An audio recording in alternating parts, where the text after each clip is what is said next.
Boa noite. Vamos dar continuidade ao nosso estudo sobre os 12 apóstolos. Nos dois últimos estudos estudamos Pedro e André e hoje iremos estudar o apóstolo Tiago. E vamos ler em Marcos capítulo 1 para nos situarmos como é que tudo isto começou. Em Marcos capítulo 1, Jesus caminhava junto à praia e no versículo 19 lemos que ele viu Tiago, filho de Zebedeu, e João, seu irmão, que estavam no barco consertando as redes. E logo o chamou, deixando eles no barco, a seu pai Zebedeu com os empregados seguiram após Jesus. Eles eram filhos de Zebedeu. Este homem, portanto, o pai deles, devia ser alguém influente, até porque mais tarde nós lemos que esta família tinha um relacionamento privilegiado com o sumo sacerdote. E também do ponto de vista profissional, muito provavelmente este homem Zebedeu, o pai de Tiago e de André, era um empresário da época. Até porque nós lemos que quando André e João, o seu irmão, deixaram o barco, o pai ficou lá com os empregados. Isto chama a nossa atenção para este facto e é a primeira nota neste estudo. Há muitos que seguem a Cristo por necessidade. Eu não digo que mais tarde não se tornem discípulos a sério, que tenham um coração grande e que paguem um grande preço devido ao seu amor que têm para com o ser, para com o seu povo, para com a sua obra. Mas esse primeiro passo foi dado, motivado pela necessidade. Às vezes estamos numa situação difícil e é como que não se tenha nada para perder se nós seguirmos a Jesus. E depois vemos que valeu a pena termos dado esse passo. Mas, como disse, muitos de nós fazem-no de uma forma impetuosa e devido à força das circunstâncias. Os valentes de David, aqueles que foram ter com ele à caverna de Adulão, fizeram-no porquê? Eles sentiam-se atraídos por David, com certeza. Mas acima de tudo nós vemos que eram homens amargurados, endividados, perseguidos pela justiça. Eram homens que estavam numa situação desesperada. Claro que depois eles apreciaram as qualidades do líder, seguiram-no e estavam dispostos e muitos deram a vida por ele. Mas o primeiro passo foi por necessidade, por não se ter nada a perder. Ora, Tiago não pertence a este número. Ele saiu da sua zona de conforto. Por assim dizer, muito provavelmente ele tinha uma boa vida. Era filho de um homem influente, não tinha necessidades económicas, tinha o seu futuro mais ou menos garantido, e mesmo assim, ele imediatamente, quando ele e seu irmão ouviram esta chamada da parte do Senhor Jesus, passaram a segui-lo. Quanto ao caráter de Tiago, e já agora de João, o seu irmão, Tiago era o irmão mais velho. O Senhor pôs-lhes uma alcunha. O Senhor fez isso a vários dos seus apóstolos. A Pedro, que antes era Simão e depois chamou-o de Pedro, e poderíamos citar outros nomes, mas quando for oportuno, quando chegarmos a esses apóstolos, quando formos estudar as suas vidas, iremos falar acerca disso. Acerca de Tiago e de João, o Senhor disse-lhes que eles eram Boanerges, filhos Boanerges, que significa filhos do trovão. Muito provavelmente está relacionado com o caráter deles, e nomeadamente com o caráter de Tiago. Eram pessoas que ferviam em pouca água. E há um episódio bíblico que exemplifica claramente isto. Então, havia os samaritanos, que eram um povo que vivia relativamente perto, viviam no mesmo território de Israel. Mas era um povo que estava inimizado, havia atritos entre os samaritanos e os judeus. E a que é que se devia isso? Devia-se principalmente a quesílias e a diferenças de cariz religioso.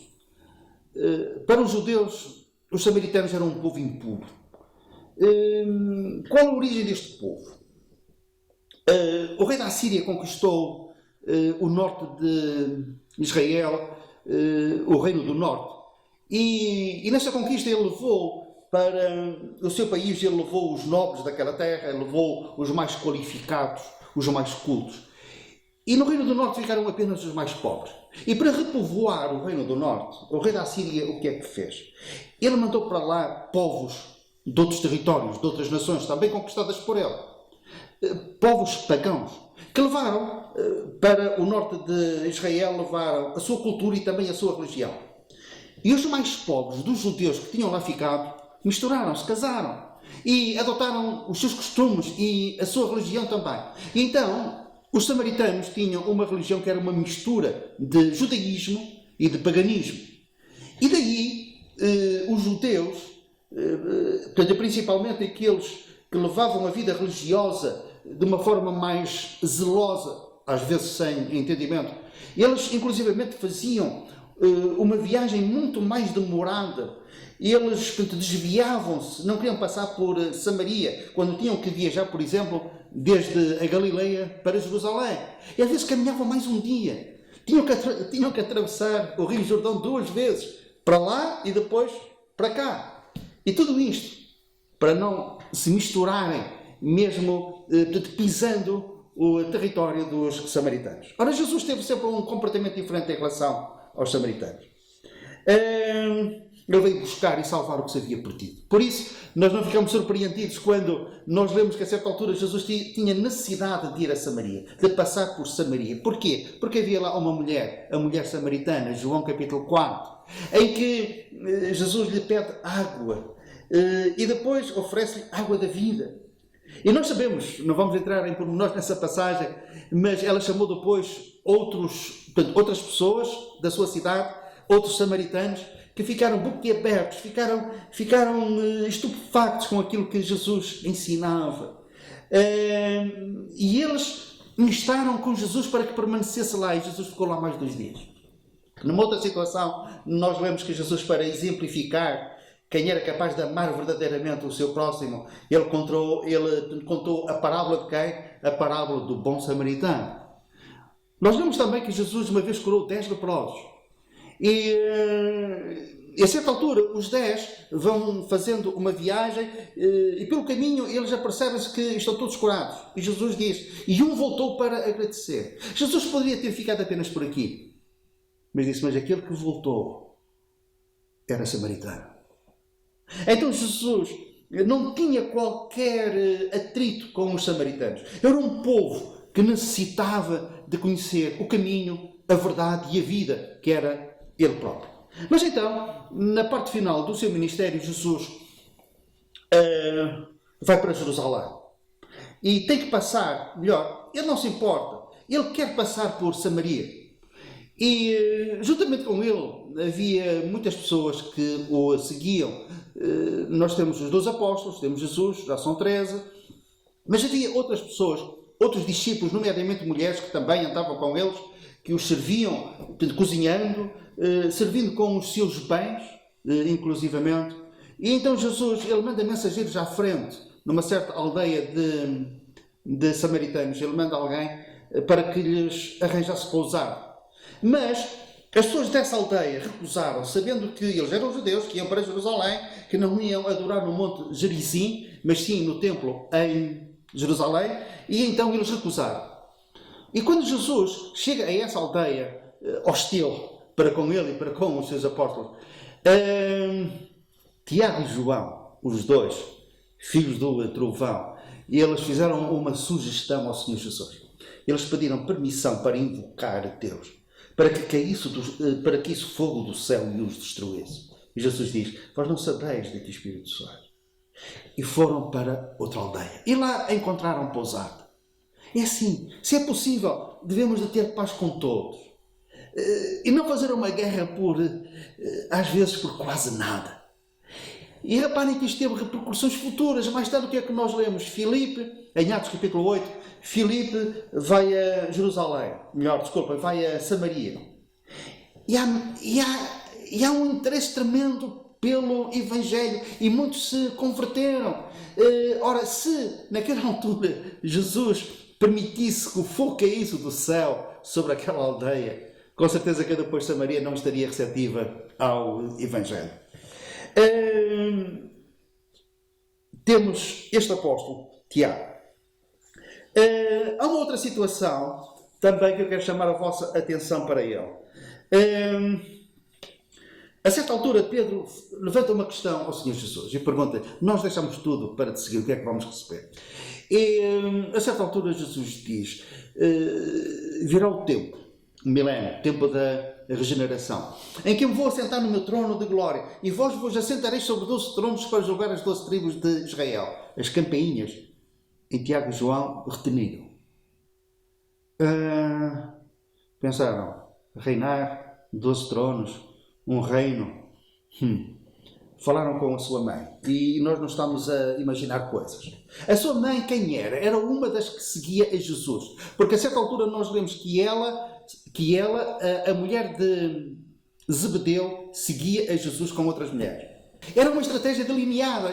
Eles pensaram como é que poderiam falar com o Senhor Jesus para que ele aceitasse este compromisso desde já, que um ficava à direita e outro à esquerda. E Jesus disse: mas vós podereis beber do cálice que eu tenho para beber, cálice de dor e de sofrimento. Eles disseram: oh, podemos. E Jesus disse: pois, mas o assentar-se à minha direita ou à minha esquerda é o Pai que ele vai designar. E não aceitou a cunha. Agora, então parece que acerca de Tiago tudo é negativo. Não, não é. Apenas para dizer que eles eram homens sujeitos às mesmas paixões que nós e às mesmas fraquezas. Mas eles aprenderam e eles cresceram. E o Evangelho é o poder de Deus para a salvação de todo aquele que crê, mas também é o poder de Deus para nos mudar e para nos transformar. Então o último episódio da vida de Tiago, este apóstolo, é digno de registro, é digno de nota. Herodes, o outro Herodes, sobrinho do Herodes que mandou decapitar João Batista, para maltratar os cristãos, mandou-os prender. E nesse número daqueles que foram presos, encontrava-se quem? Tiago. Tiago foi morto ao fio da espada, decapitado. Se ele se vai sentar um dia à direita ou à esquerda do Senhor Jesus, eu não sei, mas uma coisa sei.